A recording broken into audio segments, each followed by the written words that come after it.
ଯେଉଁମାନେ ଭଲ ମଣିଷ ସେମାନେ ଭଲ କାମ କରିବା ପୂର୍ବରୁ ଭଲ ମଣିଷମାନଙ୍କର ପରାମର୍ଶ ନିଅନ୍ତି। ପରାମର୍ଶ ଯଦି ଭଲ ହୁଅନ୍ତି ଜୀବନ ଧନ୍ୟ ହୋଇଯାଏ।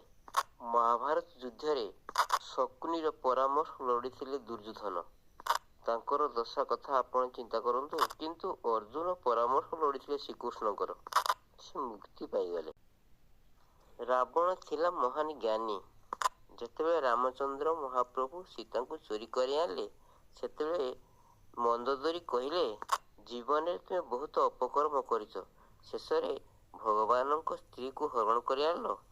ସେଉଠୁ ରାବଣ କହୁଛନ୍ତି ସୀତା ଯେ ଆମର ମା।